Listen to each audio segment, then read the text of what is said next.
First of all, let me thank all those people who have been watching the Hillary Clinton documentary that's 181 views and counting.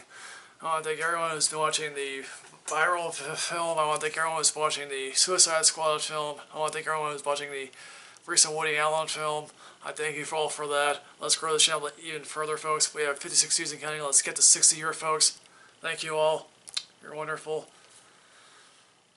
So there is a reason why Pixar never attempted to make a movie about food. Because the result would be horrifying. Yeah. Sausage Party. And it's the latest from Seth Rogan and Evan Goldberg. So in a food mart called Shopwell's, so every day the food sings a song about wanting to be picked up by a customer. The food here views humans as gods, and when they're chosen, they go on to the great beyond, to possibly to a higher plane of existence. So Frank, who is a hot dog, and is voiced by Seth Rogen, and his girlfriend Brenda, voiced by Kirsten Wiig, she's a hot dog bun. They're waiting to be picked up by a customer, and hopefully they'll spend the afterlife together. Or maybe then one day, a bottle of honey mustard comes back and says, and he's basically on the verge of suicide and having a nervous breakdown, basically saying, guess what, the great beyond is a lie, the gods are not as what they seem to be. So then Frank and Brenda are then picked up along with the bottle of mustard, who decides, I'm committing suicide here, folks, this is all one giant lie.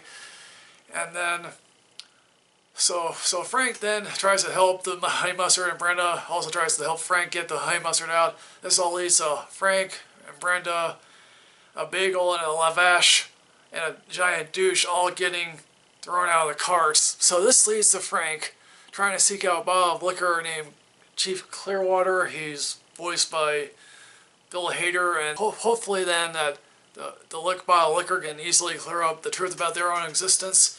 All the while, the giant douche is trying to get revenge on Frank for throwing him out of the cart. And also, Barry, played by Cera, is trying to get back to the Shopwell supermarket because he and a couple other food items discover their terrible fate.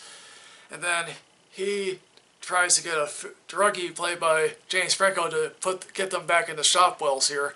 So let me start off by saying this. This is rated R for a reason. It is raunchy. It is wrong in so many great ways. It's really flat out bizarre to watch this film come to life. Clearly, Seth Rogen and Evan Goldberg have a very ingenious idea on their hands, because, hey, guess what? This is not made by DreamWorks Animation or Pixar, because, so if DreamWorks or Pixar had got their hands on this thing, it would be basically, a very sanitized, maybe almost happy version of the story, maybe. I don't really know. But yes, all the food talks to the four-letter words. As I keep pointing out, this is a fascinating idea for a film. Again, it's like, yes, so some people never look at the way that food is, again, maybe, but again, it's like, I sure won't, because it's like, again, food is food. We're meant to eat food, and yes, it is horrifying for food to realize, oh, we're meant to be eaten, but again, it's like, it's so funny about that, So there's a scene in this film in which it's a parody of Saving Private Ryan here, and like also, again, it's showing the trailers, but it's like, all the food is injured, and like, one is trying to scoop up his guts into like, it's like a can of soup here, but it's trying to scoop up his guts back into a can here. So again, it's reasonably funny. Also, in the manner in which the food is getting eaten, that's also really funny. And again, it's like, Seth Rogen, Kirsten Wiig, Bill Hader as a liquor, Cera as one of the other sausages, and also, Jonah Hill as another sausage. They all provide decent voice work, as well as Edward Norton as a bagel, and he's doing something of a Woody Allen impression.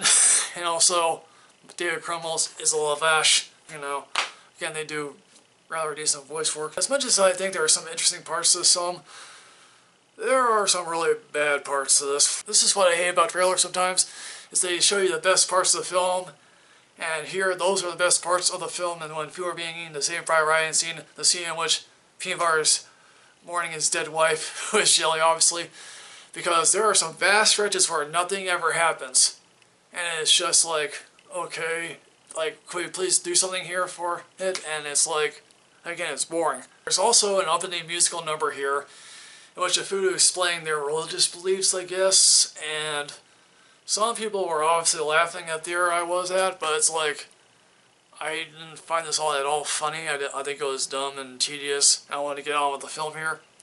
This also leads to my biggest point of what I'm about to make here. This movie is basically a 10-minute short that is stretched out to like an 88-minute film. And it's like, yes, we love it when we see food gets eaten here, but it's like, there's something else to this film. Some people have pointed out this could be an allegory for atheism. And it's like, yeah, I could see that, but I don't feel like it makes any interesting points with that. It's like, Book of Mormon, for those people who have seen it, it's like, yeah, religion might be bullshit, but then again, it keeps some people in line, and again, it's like, this could be an allegory for that, but it's like, as I keep repeating, it doesn't do anything specific with that. The foods obviously believe in some higher plane of existence. That might make a fascinating film. It just doesn't here. Also, I have some questions about this film primarily. First of all, when did the food become self-aware? That's just my question. It's just a curious thing here. It's like, I guess they operate in an alternative dimension in which they are aware of humans, but humans in their dimension are not aware of them. I guess I wish that could be cleared up maybe. I don't really know. Also, my other question is, does anybody here remember Courage the Cowardly Dog episode in which they stumble upon a society of bananas in which our guy is the giant ape? Because I think I remember something similar to that happening, but I don't specifically remember it well, because I think they may have done that first. Also, here's my question. Why do hot dogs have to be male and buns have to be female? I'm just curious, because I remember, for those people who watched A Bug's Life, there was one character in it that was a ladybug and he was a male, so I'm just curious. Would have been interesting if some hot dogs were female and some buns were male. I'm just curious, because that could have been much more interesting, I guess, or maybe much more thought-provoking, possibly.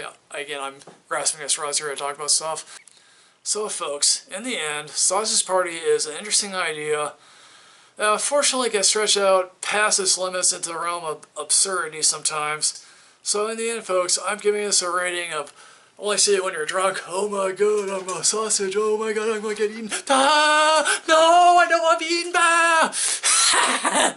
Did you happen to completely disagree with my review that this is a great film, but you need to be stoned to watch it, maybe for that fact that you'll love this film? Or you completely agree with me that this is a 10-minute short being stretched beyond its limits? Put that in the comments below section, folks. So as always, folks, like, comment, subscribe. Enrich yourself with knowledge. I'm going to be here for a while, folks. So see ya. You'll be getting some more reviews this weekend.